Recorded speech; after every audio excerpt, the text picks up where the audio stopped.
अस्सलाम वालेकुम दोस्तों। तालीम माफिया के घोटाले की जब बात आती है, स्कूल के घोटाले की जब बात आती है, तो हर किसी को यही लगता है कि हाँ, टीचरों की बोगस भर्ती का कह करके स्कूल इंतज़ामिया ने गवर्नमेंट से पैसे वसूल किए हैं और इसी बारे में बात हो रही है। पर जो असल घोटाला है, जो 100% घोटाले होते हैं, जो 20-25 साल से मुसलसल होते आ रहे हैं, जिसकी वजह से मालेगांव तालीमी मैदान में पीछे रह गया है, उसके बारे में कोई बात ही नहीं करता है। ना कोई सियासी रहनुमा बात करता है, ना कोई समाजी वर्कर बात करता है, ना कोई शहर के सरकर्दा अफराद इस बारे में बात करते हैं, ना कोई न्यूज़ चैनल वाला इस बारे में बात करते हैं। तो आज इसी टॉपिक पर बात करते हैं। तो मैं फैयाज़ अहमद अंसारी और आप देख रहे हैं फैयाज़ ब्लॉगर चैनल। और होना तो ये चाहिए था कि शहर की तमाम स्कूलों में, चाहे वो कोई भी स्कूल हो, कितने भी हाई लेवल की हो या कितने भी छोटे लेवल की हो, वहाँ पर हर हफ्ता डॉक्टरों की एक टीम जाती, बच्चों का तिब्बी मुआयना किया जाता, उनकी सेहत के ताल्लुक से देख रेख की जाती, फ्री में दवाइयाँ वगैरह दी जाती। पर होता उसका उल्टा है। हर 3-4 दिन आड़े से वालिदैन से पैसे वगैरह मंगवाए जाते हैं, कभी अलग एक्टिविटी के नाम पर, कभी तालीम के नाम पर, कभी किसी नाम पर। होना तो ये चाहिए था कि शहर में कोई एक ऐसा अदारा होता कि जितने भी ऐसे लोग हैं जो तालीमी तौर पर कमज़ोर हैं, माशी तौर पर कमज़ोर हैं और अपने बच्चों को पढ़वाना चाहते हैं, तो वो अदारा पहली से लेकर 12वीं तक उनके लिए फ्री तालीम का कोई इंतज़ाम कर सकता, अच्छी से अच्छी बड़ी स्कूलों में। पर होता यह है कि जितने भी स्कूल इंतज़ामिया हैं, वो साफ़ तौर से कहती हैं कि ये पैसे लाना ही पड़ेगा, ये करना ही पड़ेगा, अपने माँ बाप को बुलाओ, ऐसा करो वैसा करो। होना तो ये चाहिए था कि 12वीं के बाद बच्चा अगर अपना कैरियर बनाना चाहता है, माँ बाप इस ताल्लुक से माशी तौर पर कमज़ोर हैं, तो कोई एक ऐसा अदारा हो, शहर के जो सरकर्दा अफराद हैं उनके तवस्सुत से कोई एक ऐसी सोसाइटी, एक ऐसी अंजुमन होनी चाहिए थी जो उस बच्चे को आगे आला तालीम के लिए माशी तौर पर सपोर्ट कर सके, उनकी रहनुमाई कर सके, उनके करियर के गाइडेंस के लिए कुछ कर सके। पर होता इसका उल्टा है। कितने ही बच्चे 9वीं 10वीं के बाद स्कूलों को छोड़ देते हैं। स्कूल वालों को इसकी कोई परवाह नहीं रहती है, महल्ले के बड़े अफराद को इसकी कोई परवाह नहीं रहती है, गांव के बड़े बड़े समाजी वर्करों को इसकी कोई परवाह नहीं रहती है, ना ही कोई न्यूज़ चैनल वाला इस बारे में कोई बात करता है। मालेगांव शहर की तालीमी पसमानदगी में हम लोगों की जो नाअहली है, जो हमारी सुस्ती है, यही वजह है कि आज तालीमी तौर पर मालेगांव काफ़ी पीछे रह गया है। गिनती के गिने चुने 1-2 लोग हैं जो 3-4 साल बाद कोई कामयाबी से हमकिनार होते हैं। वो अपनी काबिलियत के दम पर जैसे भी कामयाब होते हैं, बस लोग उनके साथ जाते हैं, वीडियो बनाते हैं, फ़ोटो खिंचवाते हैं और कहते हैं कि शहर का नाम रोशन किया। पर उन हज़ारों बच्चों का क्या जो हर साल माशी तौर पर कमज़ोर होने की वजह से अपनी मजबूरियों के बोझ तले दबकर तालीम को छोड़ करके अपनी ज़िम्मेदारियों में लग जाते हैं, मजदूरी वगैरह में लग जाते हैं।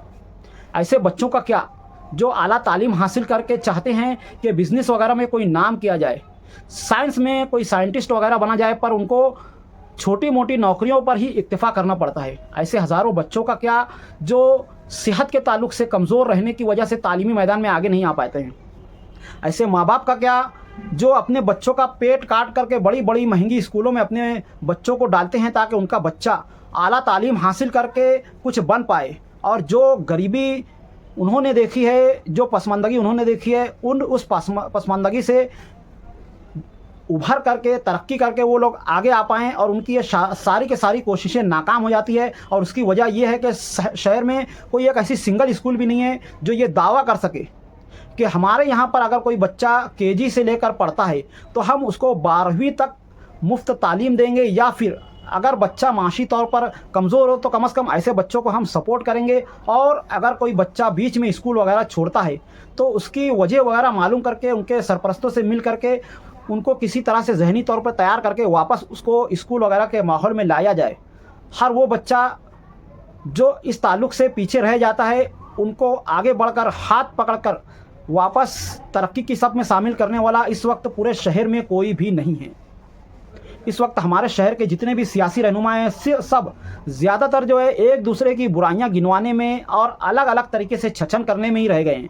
जो हमारे शहर के सोशल वर्कर हैं, समाजी वर्कर हैं, जो गैर सियासी पार्टियां हैं, वो भी सिर्फ़ और सिर्फ सड़क और रोड की गंदगी और शहर के हादसात पर ही बोलते रह जाती है। शहर के तालीमी निज़ाम का क्या जो घोटाले हो रहे हैं, एक तालीम को बिज़नेस बना करके जो शहर में पेश किया गया है, इन बातों पर कब चर्चा होगी? कब हमारे शहर के बच्चे तालीमी मैदान में इस कदर आगे आएंगे कि अपना खुद का कोई गूगल वगैरह बना सकें, अपना खुद का कोई सॉफ्टवेयर बना सकें, अपनी कोई खुद की फ़ोन कंपनी वगैरह बना सकें? कब हमारे शहर में ऐसा कोई सरकर्दा फ़र्द नज़र आएगा जो अपने मुस्तहकम होने की वजह से शहर की भलाई का या कम से कम नहीं कुछ तो इन मासूम बच्चों की तालीम और तरबियत का कोई ध्यान रखे। आज होता यह है कि ज़्यादातर माँ बाप अपने बच्चों को पढ़ा नहीं पाते हैं, और जो पढ़ा भी लेते हैं वो 10वीं और 12वीं के बाद आगे के कैरियर के लिए यहाँ वहाँ लोगों से भीख मांगते फिरते हैं, और आखिरकार नाकाम होकर, थक कर, चूर होकर उनको अपने बच्चों को उसी दलदल में डालना पड़ता है जिस दलदल में वो आज तक या उनके माँ बाप आज तक ज़िंदगी गुजार रहे हैं। उनकी इन कुर्बानियों का क्या कोई सिला नहीं मिलेगा?